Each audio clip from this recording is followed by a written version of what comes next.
finally reached the point where we're up to new games where we might actually LP them. Welcome to the 23rd day of the 25 games of Christmas. We're playing another classic, folks. We are playing today Super Mario World 2, Yoshi's Island, or as it's known in the grand scheme of things, simply as Yoshi's Island. Always contending with Super Mario World for being the best platforming game, or best 2D platforming game on the SNES. It's a tough contest because both games are about as different as you could get. This is not the same game as Super Mario World by any means, so it's a very difficult game to judge based on if you prefer one or the other. If you prefer the cuteness and cutesy-wootsy stuff of Yoshi, that's one thing. If you prefer the straightforward adventure of Super Mario World, that's another thing. But this is a game that I've wanted to Let's Play for a very long time now. The reasons I didn't do it earlier are well documented by this point, but hey, what you gonna do? In case you were not around during that time, I had planned to do Yoshi's Island as my next Let's Play after Super Mario World, but Proton John was doing his playthrough of it. So I said, alright, that's fine. No big deal for me. That's not a big deal breaker for me.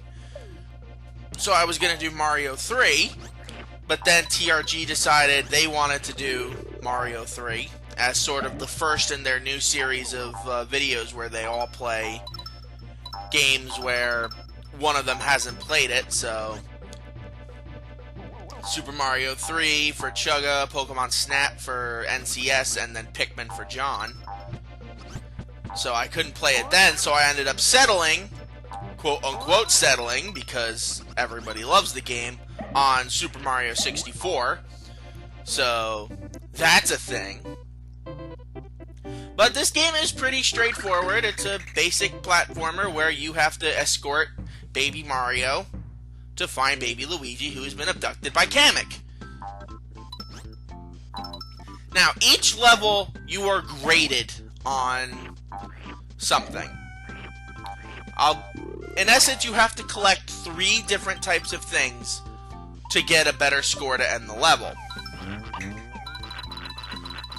These things are those flowers that I just picked up, 20 red coins,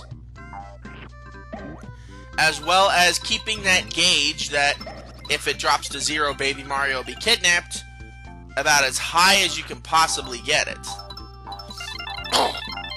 Oh, allergies. Brilliant. Now, that gauge can go as high as 30, so you'll want to keep yourself guarded and make sure Baby Mario doesn't get kidnapped. That's kind of a prerequisite, but whatever.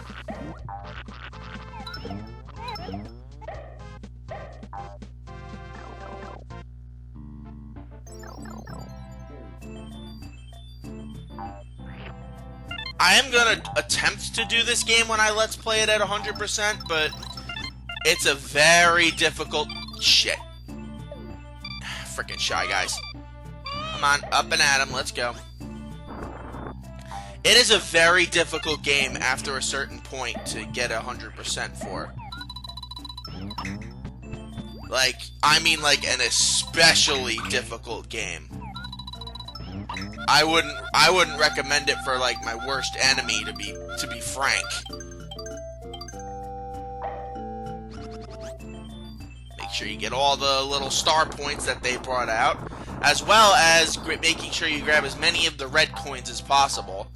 In this game, in this particular version of the game, there are slight differentials between the coins. In the Game Boy remake, it's a little bit harder, so if you're going to be using based on that game, you could be in trouble. I think, yep, all those were regular coins, so I got all the red ones, so that's good.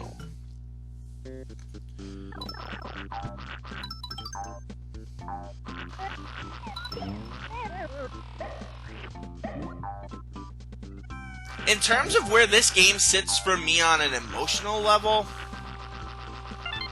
it's actually interesting. This is a game that I usually don't play when it comes to Mario games. And I don't mean because it's a bad game. No, far from it. It is an incredible platformer. The reason why I don't play it is because I have a very different sort of relationship with this game. Similar to the relationship that I have with the original Kingdom Hearts, but from my perspective, this game I've only ever played, with the exception of this point, when I'm sick. So when I have the flu, when I've had the flu, or I had wisdom teeth pulled, I had a lot of other issues going on in my life, this has been the game that I've elected to play during all that time. So I don't play Super Smash Brothers during that time. I don't play Kingdom Hearts. I don't play Mario Party. I just play the game I feel like playing. And that should give us 100%. And when you have the gauge of stars filled out, all you have to do is... all they'll let you do is collect coins, and collect 100 coins, you get a 1-up, as is to be expected in the Mario universe at this point. Oh, nice! Every time that little roulette wheel lands on one of the flowers you've collected, you're eligible to play a minigame. There are several different types of minigames, such as the life lottery, such as the item scratch and match, there you go. Item lotteries and matching games and what have you. I'd like to get one 1-up. I got a toady there, so that didn't help. And that's 2 toadies.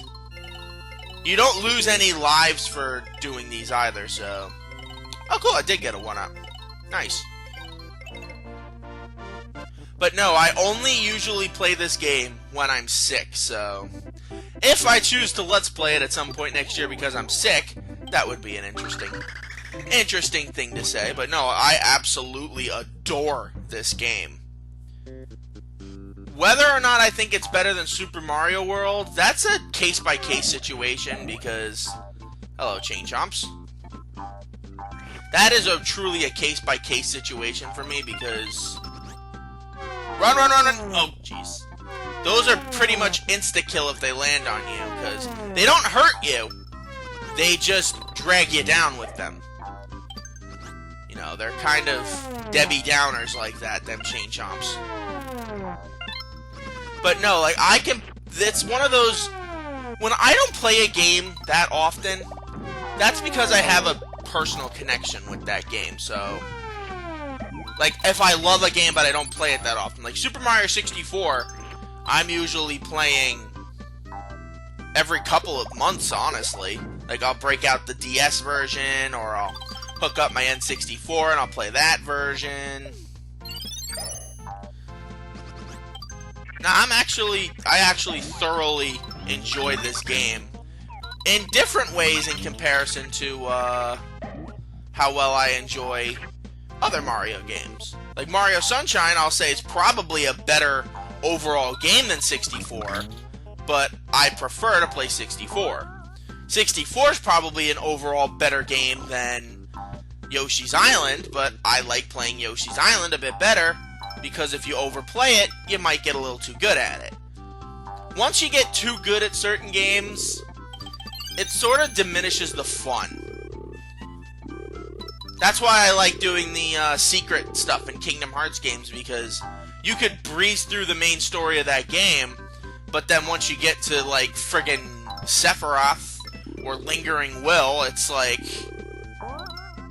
all that knowledge and skill you have at the game, like, just gets shot to shit.